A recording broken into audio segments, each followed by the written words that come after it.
Assalamualaikum. Kembali lagi di channel YouTubeku yang penonton dan subscribe-nya tidak seberapa. Walaupun seperti itu, aku akan mencoba berbagi pengalaman.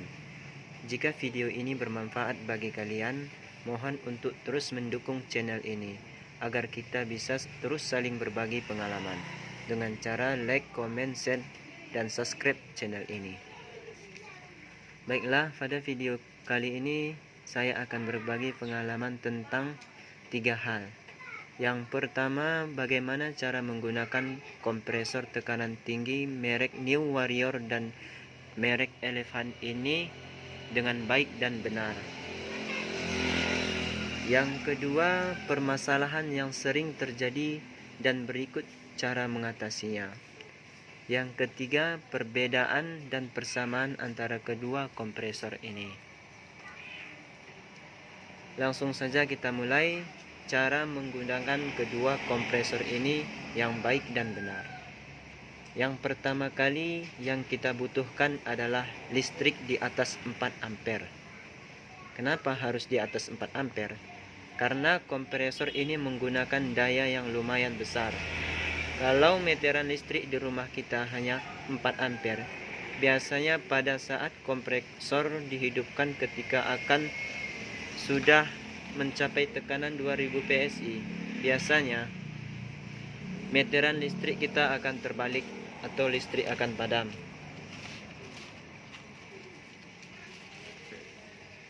Pada kompresor New Warrior, kebanyakan orang terlalu sering menggunakan auto stop pada kompresor ini.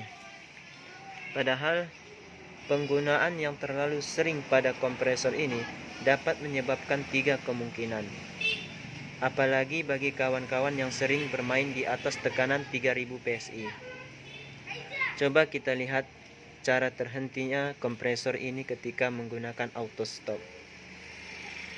Oke, sebelum kita hidupkan kompresornya, perhatikan colokan kabel ini.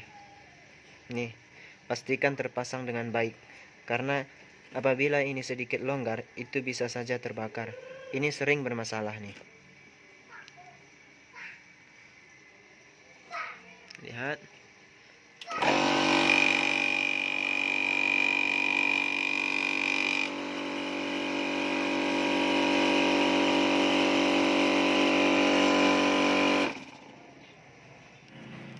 Lihat, terjadi sedikit sentakan jika kita menggunakan kompresor ini dengan cara auto stop. Itu ada 3 kemungkinan yang bisa terjadi jika kita sering menggunakan kompresor ini dengan auto stop. Apalagi bagi kawan-kawan yang sering bermain di atas 3000 PSI.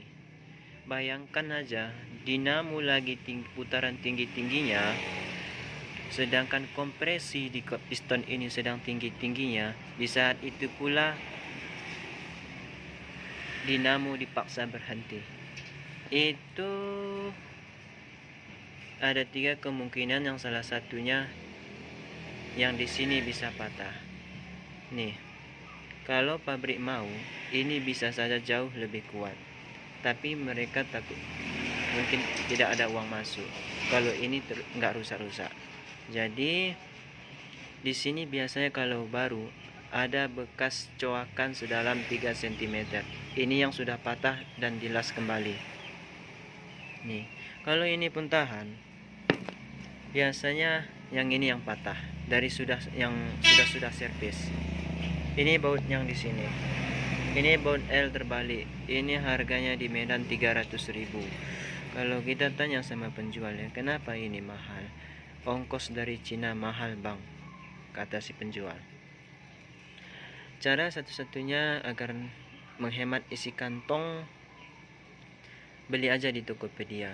Harganya cuman nggak sampai 30.000. Nih, mungkin di kota-kota besar baut L terbalik seperti ini mudah mencarinya, tapi khusus di Aceh ini susah. Atau ada kemungkinan lain, tiang sokar yang patah. Karena Tiang sokar di kompresor ini menggunakan bahan aluminium. Kalau kita beli spare part khusus kompresor ini, mulai dari tiang sokar, sehernya, pistonnya, piston besar yang di sini sama as piston kecil di sini, itu sekitar mungkin ada yang kisaran 1.300.000 atau 1.400.000-an. Tapi kita harus pandai-pandai. Cari aja di Tokopedia seher dan piston punya kompresor portable yang 0,75 HP kalau nggak salah, yang diameternya 42. Nah, itu cocok ke sini. Cuman bedanya harus kita bubut lagi lubang as piston kecilnya dan as piston kecilnya. Rasanya kalau di kota-kota besar mencari tukang bubut nggak susah, apalagi di kota Medan.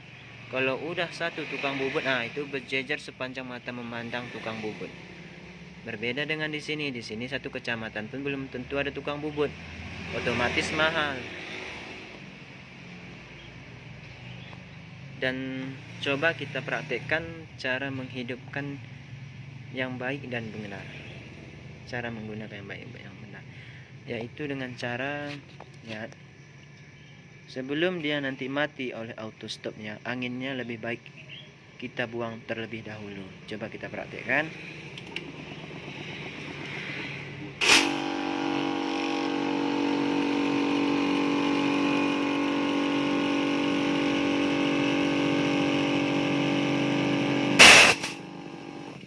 Lihat, tidak terjadi sentakan pada mesin. Itu karena apa? Tidak saat dinamo berhenti, itu tidak ada kompresi di sini. Tidak ada kompresi yang tertahan. Permasalahan yang sering timbul di kedua kompresor ini rata-rata biasanya sama.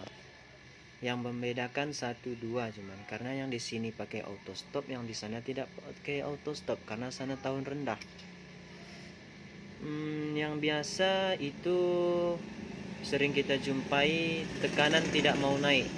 Sudah 2000 PSI nggak naik lagi, atau 3000 PSI nggak naik lagi, atau sudah lama mengisi. Dan ada juga lagi ini pembatas tekanan piston besarnya ini nembak-nembak, nyembur-nyembur angin. Itu biasanya kalau dia nembak-nembak atau angin keluar dari sini, itu ada bermasalah dengan klep yang di sini. Kalau bukan klepnya, itu ringnya. Kalau klepnya dibersihkan, kalau ringnya haus diganti. Terus kalau tekanan tidak mau naik dan lambat mengisi, ganti ring piston kecil yang di sini, dalam sini. Itu harganya 150.000. Dan lagi, jika pada kompresor yang sudah berumur, walaupun ring pistonnya sudah kita ganti, toh masih lambat mengisi dan tekanannya tidak mau naik. Itu terjadi karena blok piston kecil ini udah lobok. Karena kan piston itu mainnya sekitaran dari sini ke sini. Nah, sekitaran itu ya kan. Jadi yang sudah aku servis, di sini diukur itu diameternya sekitar 11 cm. Sedangkan yang di sini, pangkalnya yang di sini itu masih 10,5.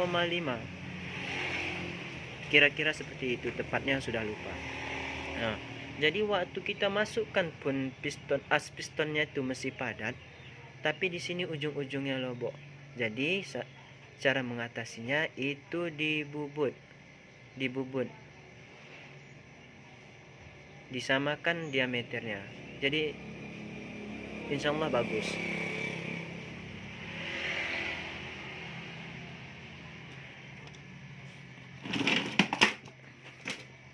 Ini kompresor baru servis sudah 1 tahun tidak terpakai dan hampir dibototkan.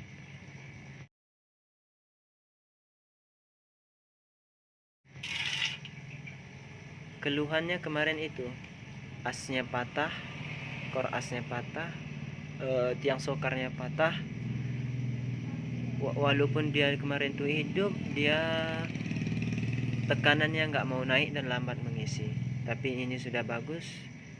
Sayangnya tidak sempat memvideokan.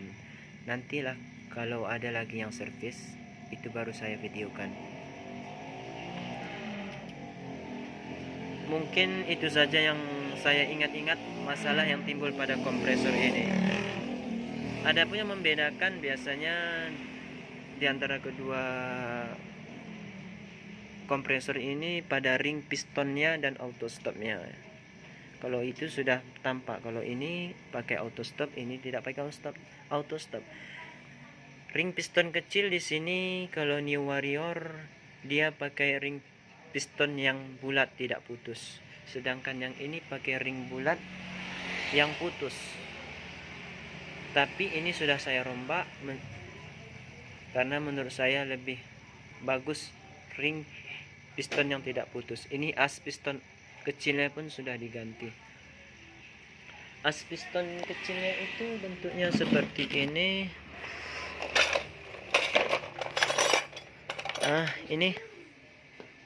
Ini yang sudah diganti, sudah lobok. Jadi walaupun kita ganti ring pistonnya itu, karena ini sudah lobok, nanti ring pistonnya itu turun ke bawah. Jadi cara satu-satunya kalau diameter bloknya ini sudah melebar, makanya ini ya juga kita harus besarkan. Kalau di tukang bubut itu mudah buatnya ini. Ini sudah saya coba kemarin, tekanannya sudah normal. Cuman bedanya karena diameter as piston sini sudah agak membesar, pada tekanan 4000 dia sudah agak berat. Karena sini sudah membesar. Bahan yang digunakan untuk as piston kecil ini bagusnya itu, kalau ini bawaannya aku lihat kuningan, tapi kalau ini bahannya, kalau bawaannya itu aluminium, jangan besi. Bagusnya sih ya kuningan biar agak lebih tahan lama, tapi mungkin agak berat sedikit itu mungkin gak terasa bagi dinamo. Tambahan satu lagi kalau tidak salah, yang namanya dinamo sama-sama punya kapasitor. Jadi kalau nanti putarannya terasa agak berat, itu bisa saja kapasitor yang bermasalah. Sekian dulu video yang bisa saya sampaikan. Semoga bermanfaat bagi kawan-kawan yang sesama penghobi. Semoga bisa jumpa kembali di video-video berikutnya. Assalamualaikum.